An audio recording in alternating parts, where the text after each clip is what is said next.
Is this your life? Your life? Are you looking for more?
The Matrix.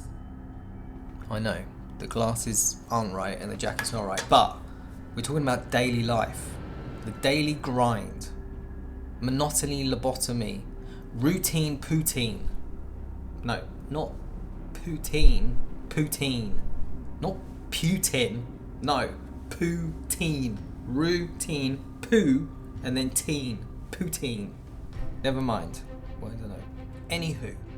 I 100% don't believe in sticking to rules, setting boundaries, following lists. I'm a maverick. I'm a lone wolf. I'm a tiger. I'm a dragon in the sky. All alone, flying to the thing. I'm a ninja. We're going to look at what is procrastination, what does it look like, why do we do it, is it really that bad, and if so, how do we stop it? Also have a number of amazing books which we'll cover in other videos. I'll put parts: prep, place, practical, and parent. All begin with P, setting goals, prepping the day before, picturing your day. So let's look at the first one. Or some organizational tool will help you do that. Some automated system, for example. Like you could prepare your lists and everything, your whole workspace. So you could prepare your lists.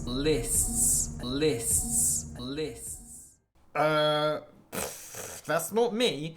And if you think that is, you are a little bit racist.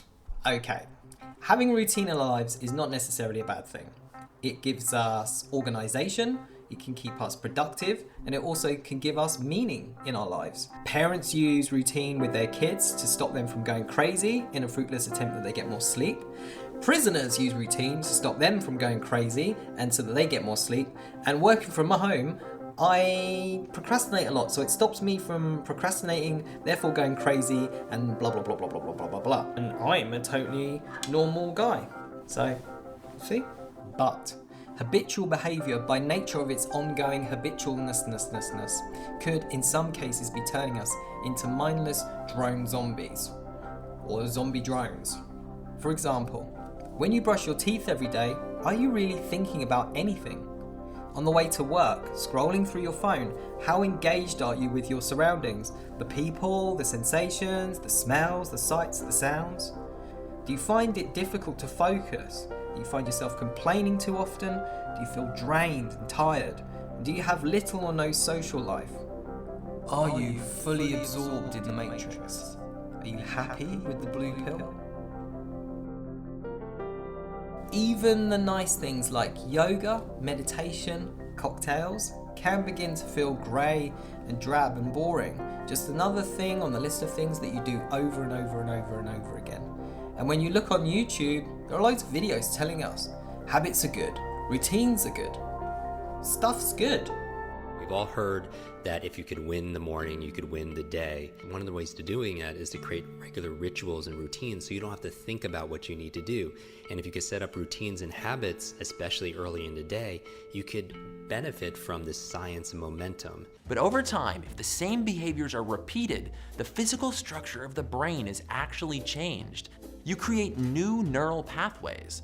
Then, since I'm writing already, I'm going to my to-do list. Prepare your lists. So, is it bad to break up our routine? Should we change things up a bit? Take a habit holiday? Take the red pill? No, not like that. I'm doing the Matrix thing. I'm not a drug dealer. Watch a film. This is your last chance. After this, there is no turning back. You take the blue pill, the story ends. You wake up in your bed and believe whatever you want to believe. You take the red pill, you stay in Wonderland, and I show you how deep the rabbit hole goes.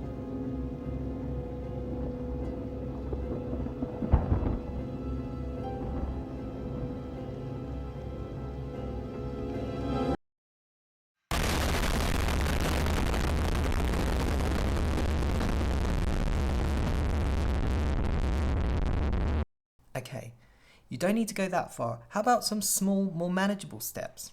Here are 5 simple and creative ways in order to be more like Neo with the red pill.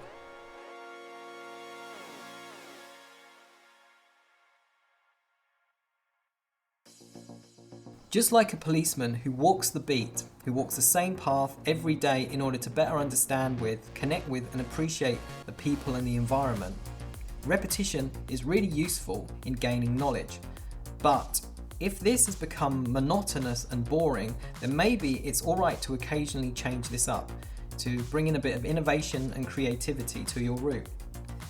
When we look at this Bruce Lee quote, he's talking about finding your own path to doing things rather than stepping on the knowledge that has gone before.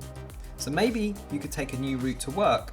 Every time you come to a fork in the road, maybe you could flip a coin or just go a different direction. You could even try going a different way, by bike, or roller skates, or skiing, or even a spaceship. Okay, you could pretend to do those things. That would still be fun. How about setting an alarm for a random time during the day? When that alarm goes off, you drop everything and you do something spontaneous, like cartwheels, or sing a song, or call someone you haven't spoken to in a while, or even like a random act of kindness to a complete stranger.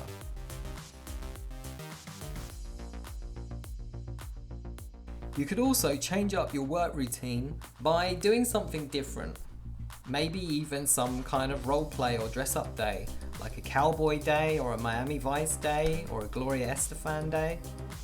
Do you know who Gloria Estefan is? God, I'm old. You could even go the whole day doing something different, doing a process differently. So, an example could be you swap your dominant hand, so you use your weaker hand, and then you're writing your boss a really important letter, and you've made loads of mistakes, and your boss gets it, and they call you up and say, come to the office, and you're like, oh God, it's going crazy, and then you get to the office, and then they're like, you're sacked. And finally, you could change your whole environment. Balloons, right? Everyone likes balloons. Okay, I ran out of things, but we could use this technique to experiment with our lives a little bit, to think bigger and to explore ways of breaking out fixed roles and fixed identities. As this Cocteau quote says, Die meisten Menschen leben in den Ruinen ihrer Gewohnheiten, which obviously translated means subscribe to the channel and like the video. Not my words. I don't care. I don't care what you do. Whatever action you try to take, it's just good to test some boundaries and some processes that are making you feel bored. And always notice the sensations of those things. How does it make you feel? And do that a few days after the event, because we're always stuck in a comfort zone, and when we go outside of our comfort zone for the first time, initially that will be a scary experience, but maybe a few days down the line we'll notice something different about it. And over time, maybe you'll start to notice those things that you care deeply about, what literally makes you wake up and pay attention to the world around you. So for me, dressing up as a cowboy and dressing up as a detective at work, a job that I've been in for a long time, which kind of got a little bit repetitive, actually really improved the day and my interaction with other people and students. Even though it seemed completely silly at the time, now reflecting back on it, I kind of just had a different role. I could speak to students a little bit differently. I had a different way of teaching by just acting and dressing as a cowboy. And it was fun. I mean, I like doing it, some people don't. Also noticed with teaching, I was teaching lots of students who had a lot of anxiety issues, and it'd be interesting when Comic-Con or one of those cosplay events would come up, the most anxious students would be the ones that normally went to these events, because they're getting a chance to basically be another person. And when they talked about dressing up and going to these things, they were really excited by that opportunity to kind of leave this identity behind and then explore something completely new.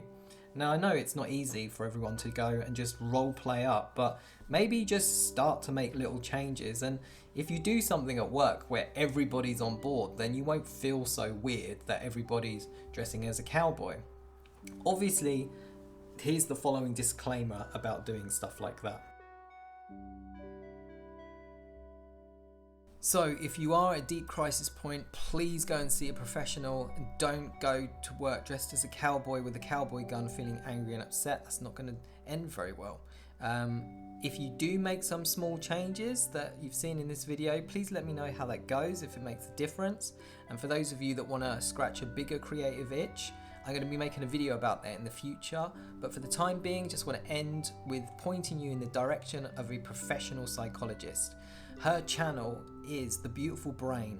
It's Dr. Amy Friday. She's a Harvard-trained clinical psychologist specializing in aging and brain health. So please take a look at her channel, leave us a comment, subscribe, like, all of that business, and I'll see you again in the future.